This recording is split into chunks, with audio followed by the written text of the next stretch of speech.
So yesterday I showed you how to use the calculator or the online versions that I linked on DayMap to handle compound interest. Try to get good at that because they will carry you, okay? I'm not kidding about that. If you answer every question in the upcoming test that says compound interest with the calculator, you smash it, okay? Now, there's an idea that we have to go over called the annualized or effective interest rate. It's quite easy for us to compare different investments if they have something matching. So if they have the same compound periods but different rates, or if they have the same rates and different compound periods. Let me show you, for example. If I wanted to invest my money, let's say $1,000, I wanted to chuck my money into a bank, which of these two options would be better?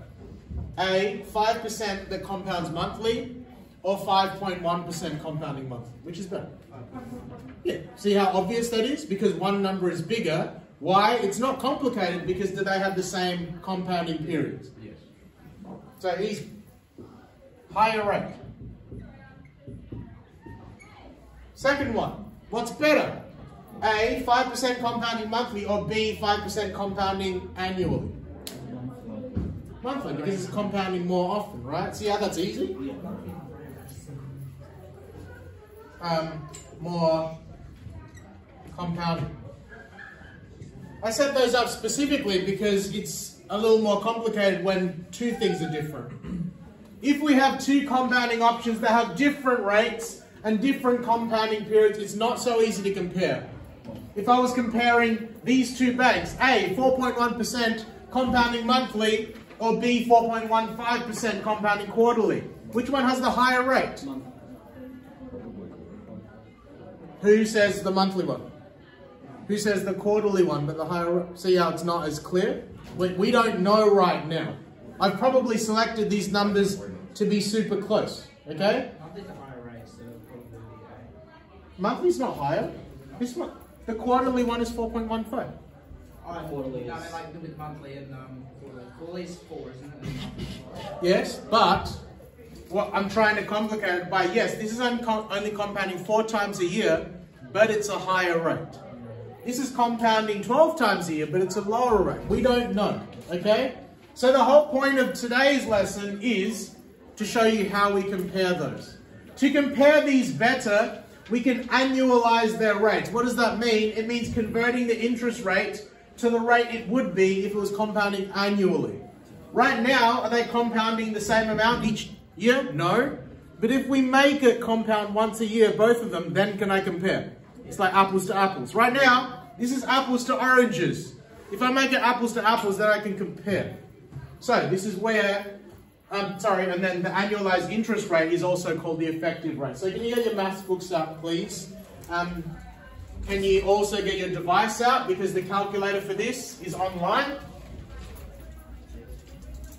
All right, for the people that were able to use the graphics calculator, can you open that, please? I'll do it for both. So try this again, maybe it's working today. If anyone in your device, try to open the emulator one. If your emulator doesn't work, I'll have to edit that. If your emulator doesn't work, the app that you're using on DayMap is, can you see this button here? It says effective rate calculator. So today's calculator, this allowed TVM and this effective rate calculator, they'll be allowed for you in your test. If you can't use the emulator calculator, can you open this, please? The effective rate calculator. If you've got the graphics calculator, here, I'll provide instructions for both. All right, so how do we find the annualized effective rate of any compound interest investment? I'm going to show you with this first. This is only for a few people, but I want to show it anyway. So turn it on. So if I'm doing on the graphics calculator, I press apps again. I enter on finance, but now I scroll to C. And can you see the app is called EFF? What do you think EFF stands for? The annualized rate is called the effective rate. So what do you reckon EFF stands for? Effective? Yeah. So I'll select that.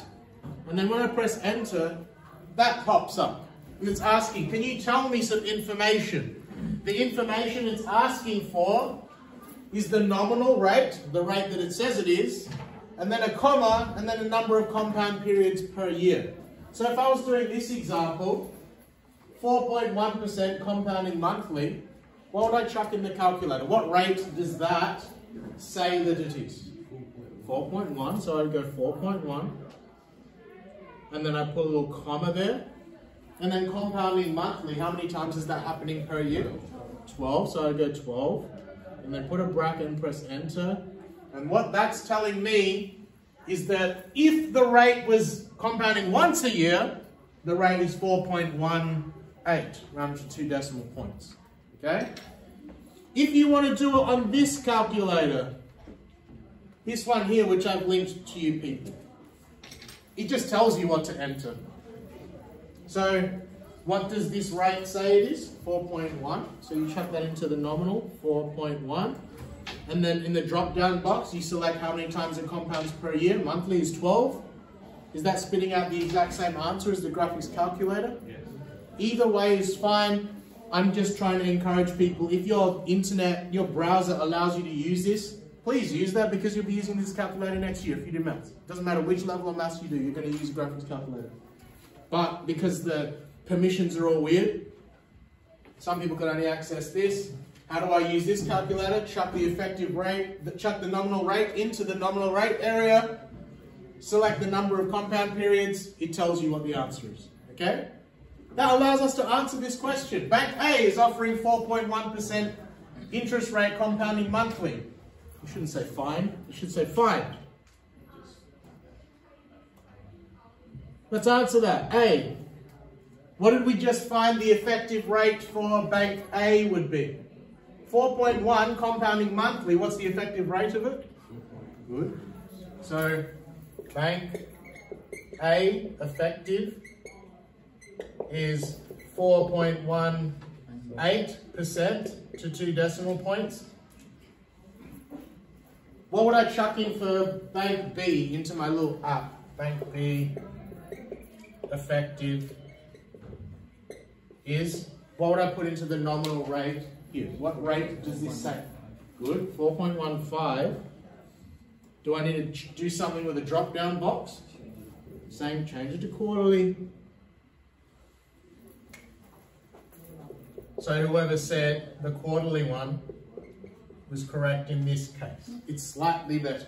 We didn't know that for sure. That's the purpose of the teaching. If it's your money, you want to find out which is better. Because this is just a math subject, you don't care that much. And then B, which bank would grow your money more? Well, this has the higher effective rate. So Bank B will grow the money more. Why? It has a higher rate. Effective rate. So I would suggest, if you're able to use the graphics calculator, have that on your cheat sheet. If you're only able to access this thing, have this bottom part on your cheat sheet. Okay. That's it for the lesson. I need to edit that because I accidentally opened